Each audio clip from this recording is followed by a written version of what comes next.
Que você esteja bem e em paz.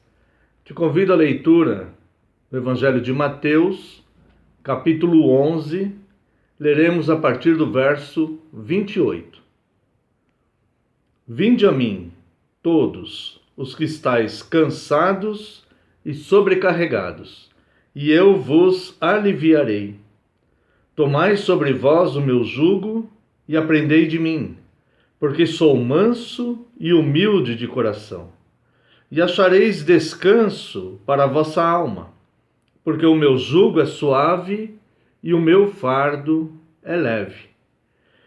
Bom, esta passagem aqui ela é bastante conhecida e muitas pessoas recorrem a ela em momentos de aflição ou de insegurança, em um mundo cheio de exigências, de perigos, de incertezas, de inquietações.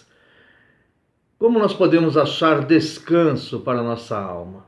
E este convite de Cristo, ele é a resposta que muitas vezes está na ponta da nossa língua. Nós sabemos de cor, mas não são poucas as vezes que ela nos foge ao entendimento. É um convite eficaz de Cristo para aflitos, para angustiados, para inseguros e temerosos. É um convite eficaz. Mas nós devemos entender esse convite. E eu quero, neste contexto onde o Senhor Jesus fez esse convite maravilhoso, eu quero analisar com você 4 perfis do Senhor Jesus. O primeiro é o Jesus juiz. Note que este convite, ele está nesse contexto. Está no mesmo contexto onde Jesus se apresenta como juiz, representando o Deus Pai, juiz da humanidade. Aqui no verso 21, ai de ti, Corazim, ai de ti, Betsaida, porque se em Tiro e em Sidom se tivessem operado os milagres que em vós se fizeram, há muito que elas se teriam arrependido com pano de saco e cinza. E contudo vos digo, no dia do juízo haverá menos rigor para Tiro e Sidom do que para vós outras. Tu, Cafarnaum, elevar-te-ás porventura até o céu? Descerás até o inferno? Porque se em Sodoma se tivessem operado os milagres que em ti se fizeram, teria ela permanecido até o dia de hoje. Digo-vos, porém, que menos rigor haverá no dia do juízo para com a terra de Sodoma do que para contigo. No verso 23 é assim: Tu, Cafarnaum, elevar-te-ás porventura até o céu? Descerás até o inferno. Então nós estamos vendo aqui um Jesus juiz.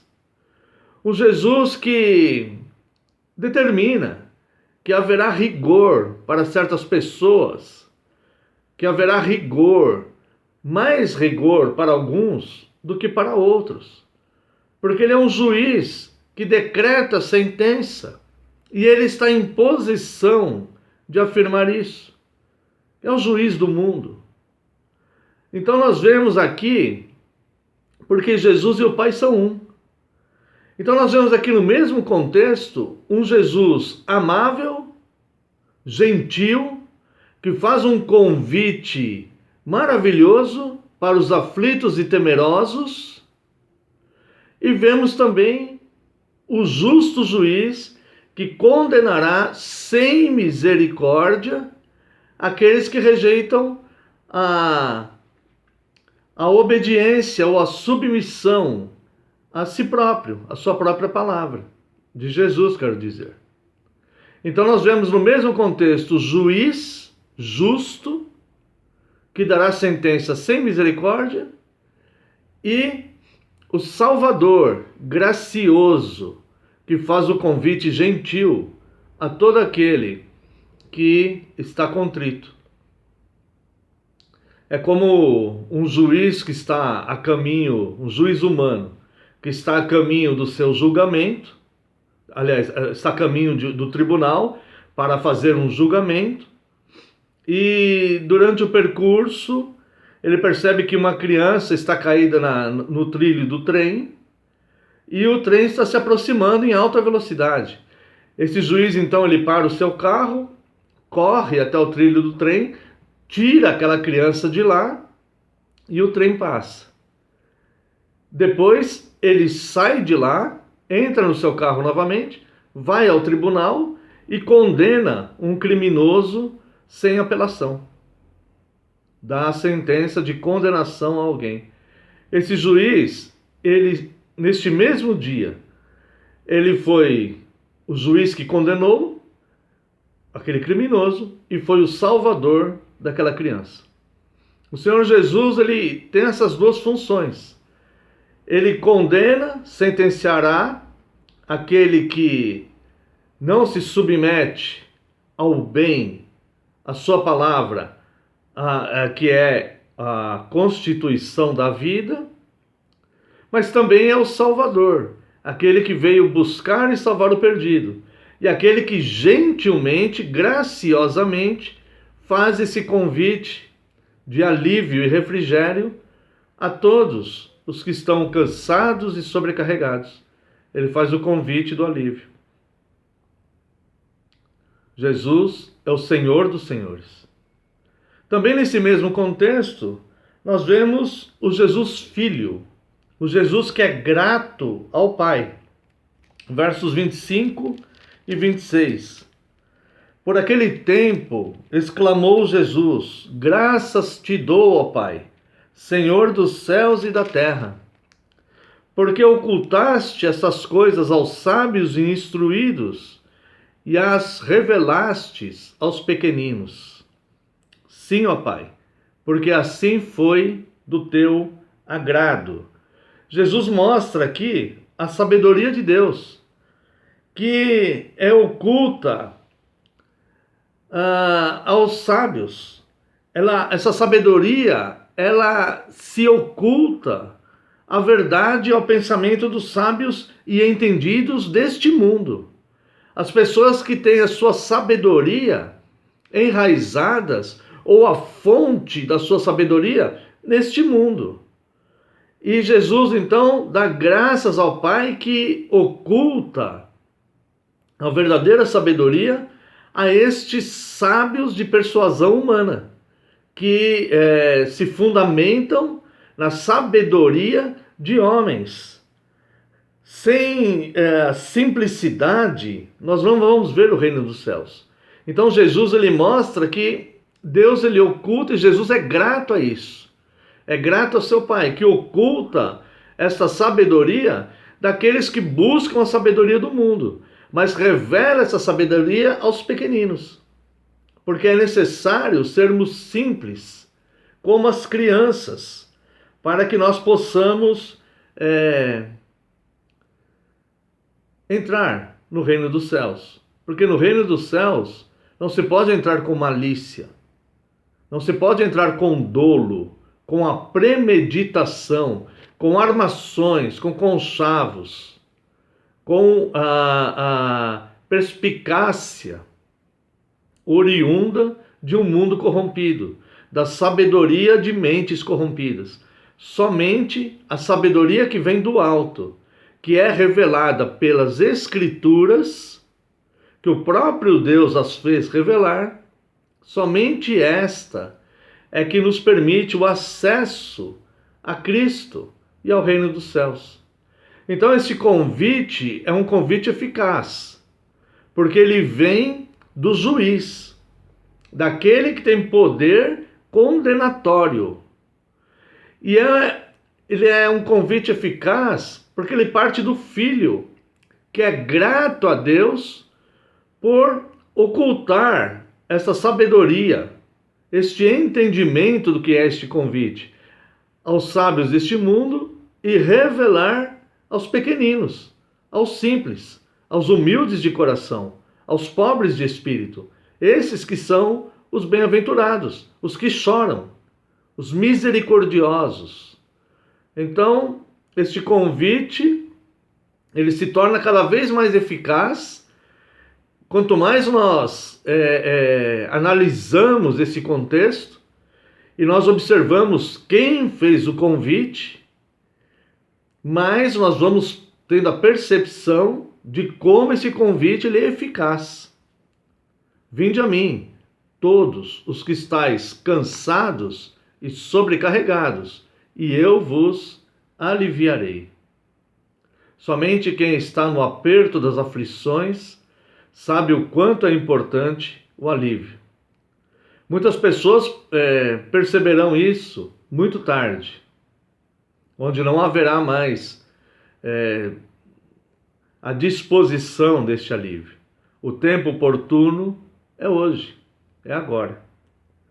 Também nós vemos aqui, nesse contexto, além do Jesus juiz e o Jesus filho grato ao seu Pai, nós vemos o Jesus que é o Deus revelado em carne e que revela o Pai. Verso 27.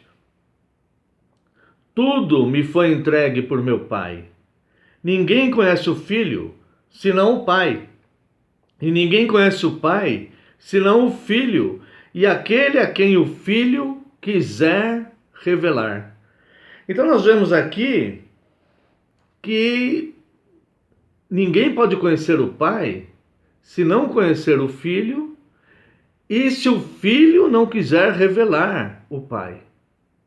Então este que faz o convite é aquele que tem o poder de revelar o Pai, o Deus criador dos céus e da terra, o Deus do universo, para aquele que está aflito. Note que este convite, ele não é para os sábios deste mundo, como nós vimos aqui, é justamente o contrário. Este convite, ele não é para os ricos e poderosos. Este convite, ele não é para os orgulhosos, mas é para os fracos.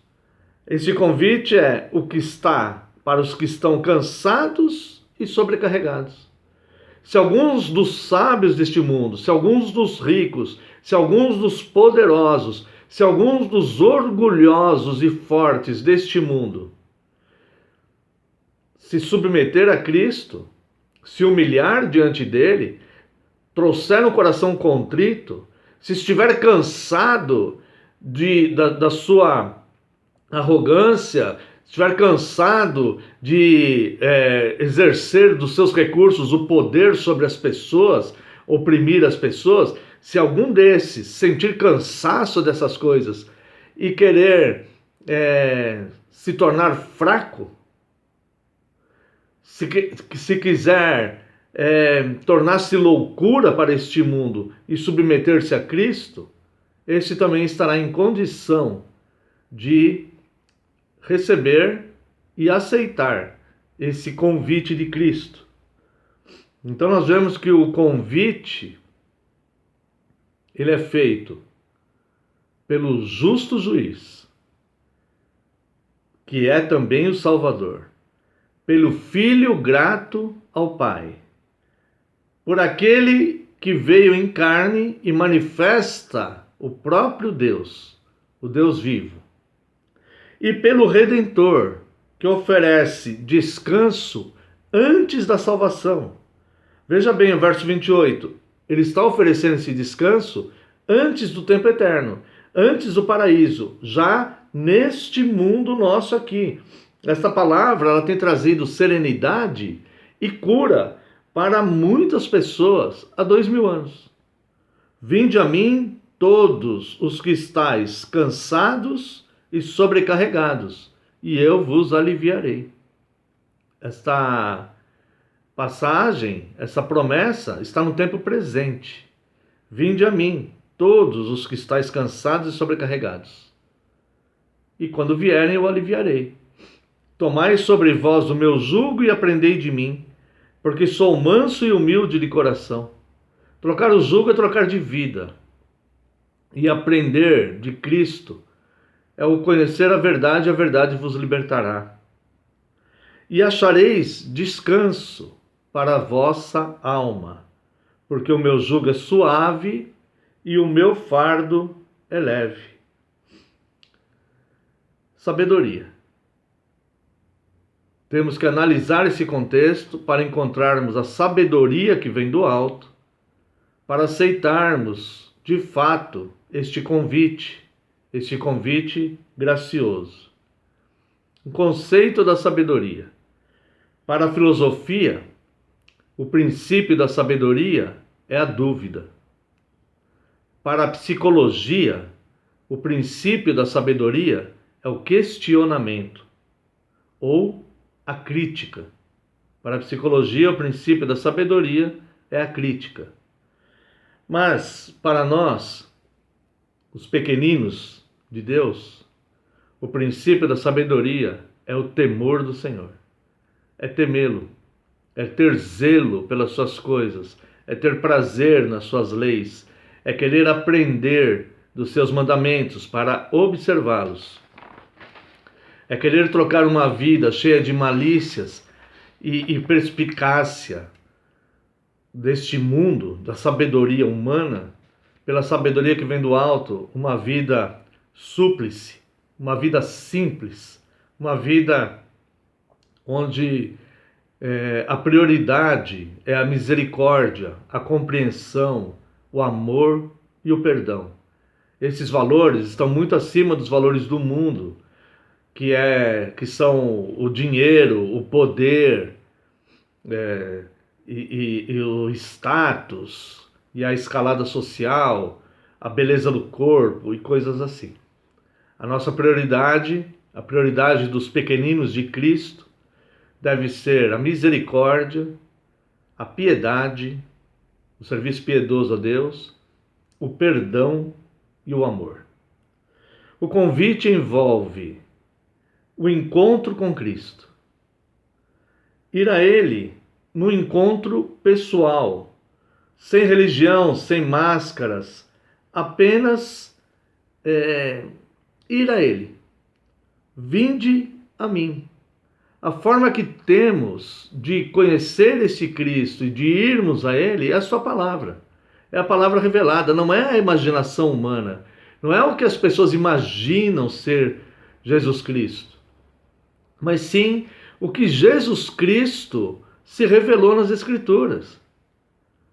Sproul disse certa vez: dê-me o Jesus da Bíblia ou não me dê nada.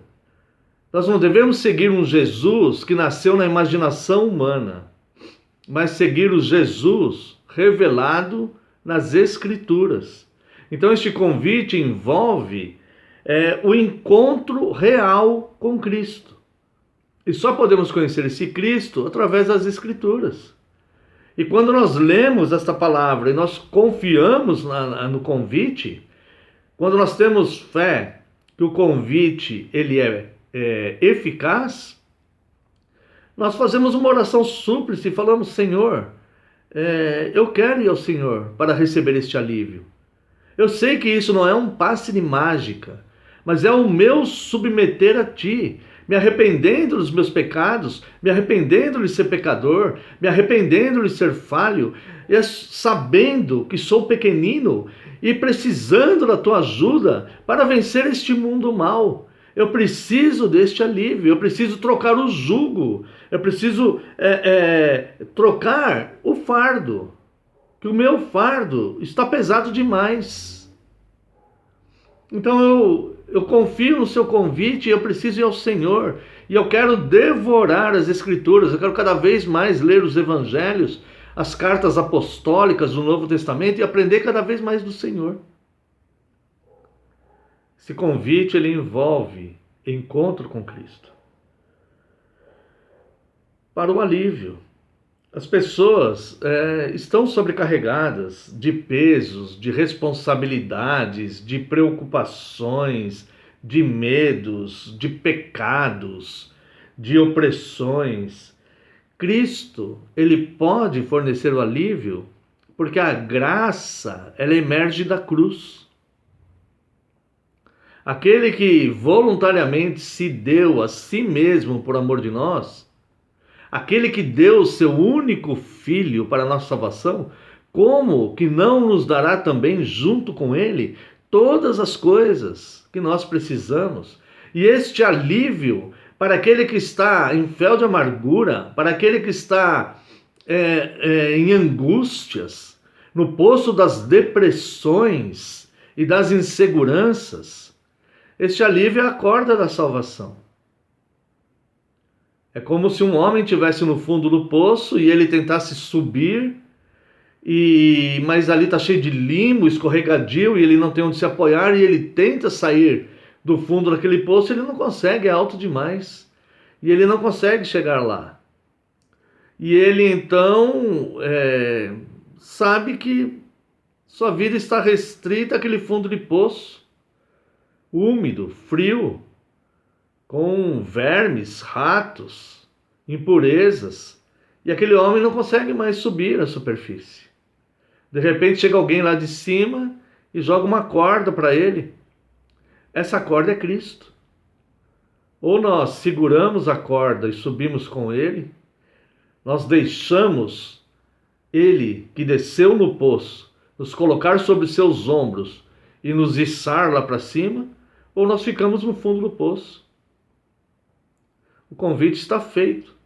E o convite é eficaz. Ou seja, aquele que prometeu providenciará os meios de cumprir a promessa. E o convite é: vinde a mim, todos os que estáis cansados e sobrecarregados, e eu vos aliviarei. Tomai o meu jugo. Tomar o jugo não é só os benefícios do Evangelho, mas o compromisso. O jugo é aquilo que nos conduz, que é colocado sobre nós. Tire o jugo pesado do pecado que deixou você sobrecarregado e cansado, e coloque o jugo de Cristo, que é o compromisso com Ele. A ilustração que temos é do matrimônio. Cristo é o noivo e a igreja, que é composta pelos salvos, é a noiva. Este relacionamento envolve compromisso. Nós não podemos ser inconsequentes no relacionarmos com o noivo. Nós, enquanto noiva, enquanto igreja, nós devemos sermos fiéis ao compromisso com o nosso noivo, que virá nos buscar para celebrarmos as bodas. Envolve o encontro com Cristo, vinde a mim, para o alívio. Devemos trocar o jugo, que é não só receber os benefícios, mas assumir o compromisso de estarmos com Cristo, de querermos estar com Ele, de servi-lo, de cuidar das suas coisas aqui na terra, até que Ele venha nos buscar. E aprender dele é um outro detalhe. Esse é o aprendizado da revelação pela palavra e o andar com ele no dia a dia. Aprender com ele, que te guia e salva de todos os problemas e perigos. E o que aprendemos com ele? Tomai sobre vós meu jugo e aprendei de mim, porque sou manso e humilde de coração. O aprender de Cristo é o discipulado. Não existe discípulo que não aprenda do seu mestre. Se a pessoa não quiser aprender do seu mestre, ela não é discípulo. Se a pessoa não quer aprender do seu mestre, ela não o segue. Ela pode ter a falsa sensação que existe lá um Jesus que, quando ela está com problemas, esse Jesus vai estender a mão para ela. Mas ela não está seguindo. Ela não está aceitando o convite. Aprendei de mim. Tudo que Jesus ensinou através do seu ministério terreno e o que ele ensinou para os apóstolos escreveram e mandaram para as igrejas, que está aqui guardado na Bíblia, nas Sagradas Escrituras, nós devemos estudar para cada vez mais aprendermos dele, né? E finalmente, encontrareis descanso. Encontro com Cristo, ide, vinde a mim, para o alívio, tomando o jugo, que é não só receber os benefícios do Evangelho, mas assumir o compromisso e aprender dele, aprender tudo que ele ensinou, para nós aplicarmos na nossa vida. E então encontraremos descanso. Ele nos promete descanso para a nossa alma. Coloque nele toda a sua ansiedade, todo o seu peso, todos os temores. Descanse profundamente naquele que cuida de você. A palavra de Deus diz que o Senhor é o nosso pastor. Esse Senhor é Cristo, né? Salmo 23, que é um salmo bem conhecido. Ele diz assim: o Senhor é o meu pastor, nada me faltará. Ele me faz repousar em pastos verdejantes. Leva-me para junto das águas de descanso, refrigera minha alma. Guia-me pelas veredas da justiça, por amor do seu nome. Ainda que eu ande pelo vale da sombra da morte, não temerei mal nenhum, porque tu estás comigo. O teu bordão e o teu cajado me consolam. Preparas-me uma mesa na presença dos meus adversários. Unges-me a cabeça com óleo, o meu cálice transborda. Bondade e misericórdia certamente me seguirão todos os dias da minha vida, e habitarei na casa do Senhor para todo o sempre. Aceite o convite do alívio e do descanso e deixa o bom pastor te pastorear, deixa Cristo te pastorear. Só para terminar, irmãos, isso envolve conversão, serviço, discipulado, mudança de atitude, compromisso e aprendizado. É assim que a nossa alma descansa. Vinde a mim, todos os que estáis cansados e sobrecarregados, e eu, o juiz salvador, vos aliviarei. Tomai o meu jugo e aprendei de mim, porque sou manso e humilde de coração, e então achareis descanso para a vossa alma. Se você quiser, você pode aceitar este convite, porque este convite é eficaz. Que Deus abençoe a sua vida.